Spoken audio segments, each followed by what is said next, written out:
Welcome back to Open Exchange. Well, with the need to spend less becoming more predominant in the consumer market, they are actively seeking out how to get the best bang for the buck. Retailers have responded by becoming more innovative.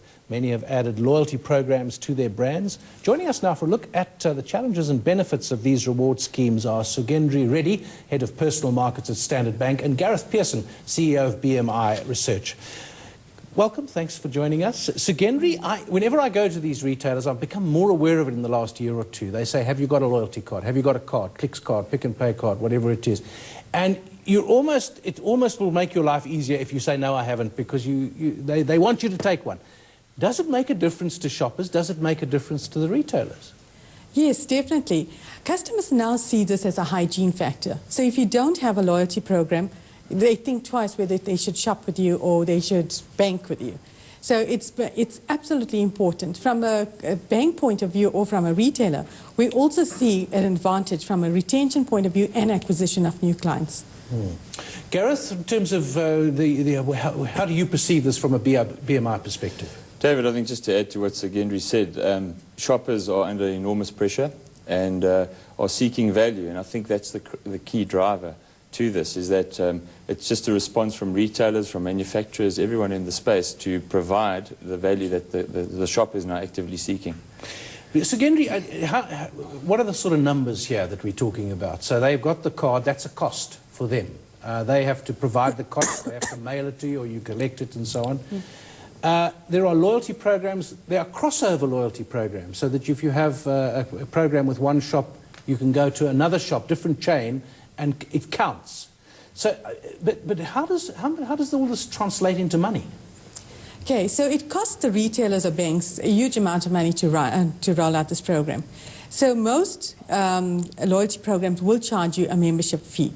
So at Standard Bank, our membership fee is 20 Rand. However, if you think about the benefits you get, that 20 Rand, you'll get more than that 20 Rand. Give me an example of the benefits that I wouldn't have if I didn't take the card. So, example, at Standard Bank, for every litre of fuel that you fill up at a Caltex station, you get 1 Rand off your petrol. So if you think about it, just filling up 600 Rand worth of petrol, you got 60 Rand off. That far pays off your 20 Rand that you paid with the membership.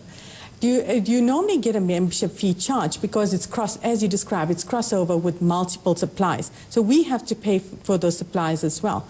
Normally you don't charge any fees if there's a closed loop. So if you, example, Clicks. If you get a Clicks card, there's no fee to it, but you can only get and spend in Clicks. So that's how the fee works. It costs, the membership fee is generally very small that the consumer has to pay, but it costs the retailer or the banks a lot of money to actually manage this program. Interesting. So it sounds like it should be making the money, but they're obviously offsetting it as a brand development, as getting other people into the shops that wouldn't get there. In terms of the value that they're getting out of this, are we getting value? Let's start with us, the consumer. Are we getting value? Are we actually making money back? I mean, it's obvious with the petrol loyalty things. I mean, e-bucks is another one, where they claim to get 15% back. You use your e-bucks that you get from your loyalty to buy petrol. Yes. I think there's the basic intrinsic value that is obvious to the consumer as well. But I think behind that, it offers the brand owner or the retailer the opportunity to start unpacking some of the purchase patterns. And perhaps that's where the longevity of the offer is, because in unpacking that and looking at the analytics behind shopper habits, they can better position their offers. In other words, get better offers even regionally and at a store level now, which wasn't previously available. So I think there's a short-term benefit and there's a long-term benefit, which is having the right product available for you at your store or where you're consuming something. So can a retailer afford not to have a loyalty program now, a big retailer? I don't think so. Consumers are demanding for more. They want to see value. So you have to start offering some sort of value. Whether the customer understands that value is a different story, because I don't think there's so many programs around. People don't know how to manage this. There are some loyalty junkies that actually know how to get the best benefit by paying with this card, buying with another card, settling with another card, and that's how you get your points. But there's very few people out there like that actually understands the program. So consumers, although they need it and they want it, not need it, they actually want it. So it sounds like it's very emotional. You know, I've got this card, so therefore I'm getting a good deal, but they don't take the deal. That's it. I've got it. document here from Audrey Meyer, master's student in the Department of Marketing Management, Pretoria University. She did a survey of two competing retailers. So in other words, let's say Pick n Pay and Clicks, for example. Now, I've got the card for both of them. Now, how is that working if I'm supporting both of them, Secondary? So then a loyalty program is actually supposed to draw you to one brand. That's why we would spend so much of money to actually put it out. So if you've got multiple and competing products, you're actually not going to get the benefit. So if you think about the launch of our program, the more products you have with us, the higher the tier you're getting to, and the more benefits you get. So all programs work like that because we see it as an acquisition and retention tool. And we also see it as changing behavior. Example, if we don't want customers to withdraw lots of cash, so we wouldn't give them points for the cash, but if they swipe their cards, they get lots of points for it. So we also use it to change customer behavior to actually aid us in reducing our cost to the bank to fund this program. Yeah. I think the card is, when a consumer or shopper uses the card, that's the end result. But I think what we're seeing as well is more and more pre-investigation prior to going to do the purchase. So there's a lot more focus on seeking the value around picking up broadsheets, which has always been there, but there's a tremendous focus now. We're seeing more and more people shopping unashamedly down the aisle, holding their broadsheet, or if they're more tech-savvy, which is obviously a big growing trend in South Africa, they've actually got it online and they've pre-programmed and looked at some sort of saving before they've gone into that store. So I think the loyalty card is the end result of that transaction, but there's a lot more thought and science going into it from the shopper now.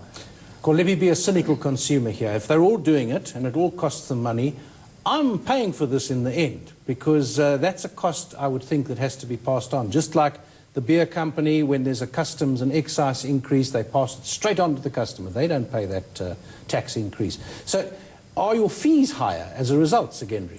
No. We actually took it out of our bottom line. So you would see most loyalty programs you have to do, because it's a hygiene factor, it will have to come out of your bottom line rather than putting more cost onto a customer. How do you measure that, though? I mean, do you know at this point, can you go into the office today and say, this is how much money we have made in the last month from the loyalty card, or that it's fluctuated, we've lost some? So we will know how much money we made because we have to pay the various suppliers because we don't have a closed loop. You know, we tied up with many suppliers. So it cost us money. We have to pay those suppliers. So we know exactly how much it cost us. It comes out of our bottom line. However, we see it as we'll acquire more customers. Customers will feel that they are valued and there's a retention. So a long term, we see the benefit. We will get more customers to pay for that program. How does this tie in, Gareth, with buy one, get one free kinds of deals, which to me is much more obvious benefit? You see sometimes in the chemist shop you've got vitamin tablets, and you've got a 1,000-gram bottle and a 500-gram bottle, and they stick them together and they say you're buying this and you're getting another 50% on. Now that is an obvious benefit. The card doesn't work for me because I can't see the benefit. I think the buy one, get one free trend has obviously come across to us from Europe primarily, and some of the stats coming out of Q1 2013 in the UK, over 50% of items were bought or sold on promotion. So promotion is the order of the day, and as I said before, I think the process is about offering that value intrinsically. So the consumer obviously gets the buy one, get one free, and they get the benefit of the loyalty card. So there's two aspects or two tiers of the value that they're gaining. But it's really important, because if you don't offer that, if you're not promoting in this current environment, you're not going to secure the shoppers into your store.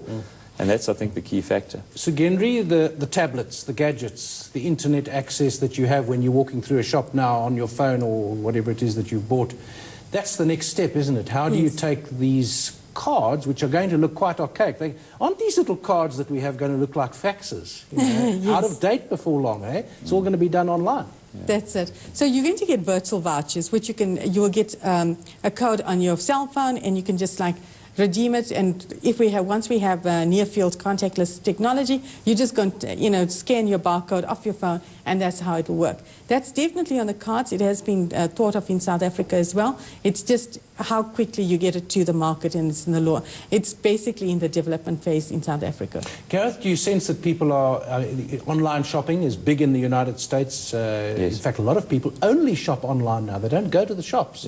Here, I think it's going to take longer to get in, but how does that fit into what we've been talking about? Absolutely, it's the key driver to determine the future, because I think the smartphone growth has been astronomical in South Africa. So almost in a way, you have the lower end consumer bypassing the whole fixed line, the whole computer, but you get straight into a fast, smartphone, and he's got internet access. I would say we're about 20-odd million in terms of our population now, so we're not holistic in any way. But as that changes, David, I think your mid-tiered income groups are going to be the swingers. They're going to create the shift that's required. Overseas, there's an on-off option as well, in terms of, you were referring to online shopping only. There's all sorts of emerging tiers in between the traditional in-store shop and the online shop.